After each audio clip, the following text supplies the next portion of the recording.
All right, welcome back everyone for another deep dive. Glad to be here. Today we're going to be looking at A Bump in the Road, Okay. and it's a creepypasta written by Ryan Pappas and published on December 29th, 2024. Wow, very recent. Yeah, very recent. Yeah. And we'll be looking at a copy of this from creepypasta.com. Okay. Now get ready for a deep dive into near-death experiences, alternate realities, and just a touch of cosmic horror. I love how this story blends personal loss with the vastness of the multiverse. It's very effective. Yeah, for sure. We're right there with Sebastian, Yeah. the main character, as he navigates this terrifying and bewildering journey. And it really does feel that way because it is written in first person. Right. So we get to experience it all through Sebastian's eyes. Yeah. So the story begins with Sebastian and his best friend, Daniel. Okay. They've been inseparable since second grade. They share this unique bond through storytelling. It's fascinating how their shared passion kind of foreshadows the events to come. You know, remember when Daniel jokes about Sebastian running out of ideas? Oh, that's a really good catch. I Yeah. didn't even think about that. It's like Daniel's predicting Sebastian literally running out of lives, which is what the whole story's about. Yeah, it's like foreshadowing. Exactly. Okay, so let's talk about the bump in the road. Sure. So Sebastian gets hit by a car while riding his bike home from work. Oh. And it's this very sudden, brutal accident Yeah. that thrusts him into this strange and unsettling afterlife. You know, it's never explicitly stated, Mm. but all the imagery Right. really points to the idea that he has died. Yes. He wakes up in this stone gazebo, Okay. surrounded by all these vibrant flowers covered in dew, Okay. but there's this oppressive darkness. Yeah, and the way the author describes it, you can almost smell the flowers, and you can feel that bone-chilling cold Right. seeping into Sebastian's skin. And he's naked. Talk about vulnerable. Right. It's like playing on those primal fears Oh. of exposure and Yeah. the unknown. It's exactly. But this isn't just any afterlife. Okay. When he steps out of this gazebo, he finds himself in this vast field of sharp grass. Yeah. And above him is the sky, just teeming with stars. I love that visual. Yeah, and it was space debris, right? Yes. Yeah. I mean, it's beautiful, but it's also unsettling. Yeah. Very surreal. Like a dreamscape almost. Yeah.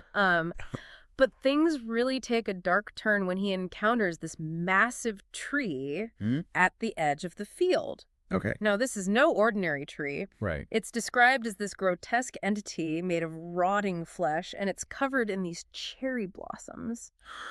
And there are dozens of eyes staring at Sebastian. Oh, that's creepy. Yeah. Yeah.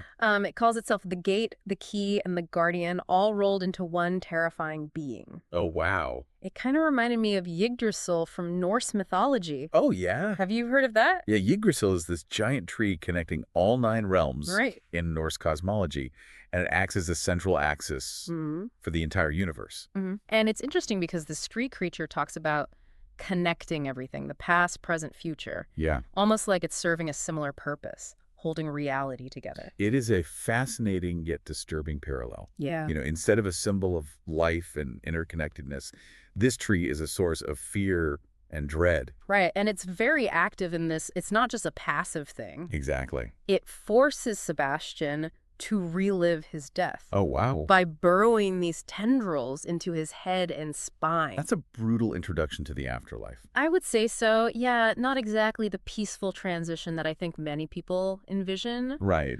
But this is where the story takes this mind-bending turn. Okay. The tree creature reveals the existence of infinite realities. Oh, wow. It's like the ultimate multiverse theory. Yeah, where every possible reality exists simultaneously. Right. Oh, that's wild. And Sebastian is seeing versions of himself living every conceivable life. Right. Some are amazing, some are horrific, Yeah. and some are just bizarre. I can't even imagine the scale of that. Yeah, how do you even process that? It's overwhelming. Right. Yeah. But then the tree creature offers Sebastian this unbelievable choice. Okay, this should be good. It says he can choose any of these realities Wow. and essentially overwrite Sebastian in that reality and live that life as his own. And that raises so many questions Right. about identity, free Oh. will, Oh, yeah. and the very nature of existence. It's heavy stuff. Yeah, definitely. It's mind-blowing, isn't it? Oh, yeah? To have that power, To choose any life. any reality. It's exhilarating, but also kind of terrifying. Yeah, and it really makes you think about, What would you do? yeah, like fate versus free will If all these alternate realities exist, do we really have a choice? Right. Are we just playing out predetermined roles? Yeah, That's a good question. it really is. So what does Sebastian decide to do with this power? So his best friend Daniel, Uh, always the pragmatist, Yeah. he suggests choosing a life of wealth and luxury. okay, makes sense. Right. It's Yeah. like, oh, you should become like a billionaire playboy genius. I mean, wouldn't we all? Right. In some alternate dimension. Yeah. But surprisingly, Sebastian doesn't go for the obvious upgrade.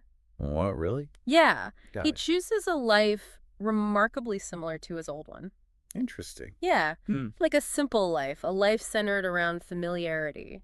It's almost as if he's learned to appreciate the small things, Right. like the beauty of an ordinary life. Yeah. Or maybe he's just terrified of the unknown. Yeah, that could be it too. Venturing too far from what he knows. Makes sense. But I think there's a deeper layer to it. Oh, okay. It's not just about comfort or fear. I think it's about the relationships that he's built. Hmm. He wants to have those, Yeah, even if it means giving up the extraordinary. that's a beautiful interpretation. Thanks. It suggests that true happiness is not found in material possessions, Right. but in the bonds we forge with others. Yeah. But remember, there's a dark side to his choice. Oh, yeah, that's right. He has to overwrite another version of himself. Yeah, to get that ordinary life. Exactly. That is so unsettling to me. Oh, it's a huge ethical dilemma. Yeah. Erasing someone's existence To save his own. to save his own, yeah. That's heavy stuff. The story doesn't shy away from the moral complexity. Yeah, no, it really doesn't. Sebastian really wrestles with the guilt Yeah. of wiping out another version of Well, himself. the soul. Another soul, yeah. You're right. It's a tough one. But I think he realizes the rarity of this opportunity. I mean, it's a second chance. Yeah. And maybe other Sebastians didn't get it. Right, they weren't so lucky. Exactly. Yeah. It's like a trade-off. Sacrifice for survival. Right. It really forces us to consider how far we would go for another chance at life. Oh, yeah. Would you make the same choice? Right. Would we shoulder that burden? It's something I don't know if I have an answer to. Yeah, it's a tough one. And then the story's ending just makes it even more complicated. Oh, how so? So remember how Daniel jokes about Sebastian needing glasses? And at the very end, Daniel asks Yeah. why Sebastian's alternate self in the story is wearing glasses when he, the real Sebastian, Right. has perfect vision. Okay. And Sebastian just laughs it off. Mm. But his response is really intriguing. He's like, What does he say? well, he suggests that maybe this Daniel is just dead weight. Whoa. Oh. So this new reality. Isn't quite the same Yeah. as the one that he left behind. It makes you wonder if Sebastian really did choose a simple life. Yeah, what did he gain? At what cost? Right. That's the brilliance of the ending. It really is. It leaves us with more questions than answers. Yeah. Like he's got some hidden advantage in this simple life. Yeah, like something extraordinary. Yeah, what could be so compelling that he would erase another version of himself for it? Maybe the extraordinary part isn't something obvious like wealth or power, but something more subtle, Okay. like a shift in perception or an unlocked potential. Maybe even a deeper understanding of the universe. That's a really interesting thought. Yeah. So this new reality has awakened something in him, Possibly. given him some sort of knowledge he didn't have before. It definitely adds a layer of mystery to the story. Yeah, It's not just about cosmic horror and second chances. right. It really makes you think about the choices we make, Yeah. the weight of our sacrifices, and what really makes a fulfilling life.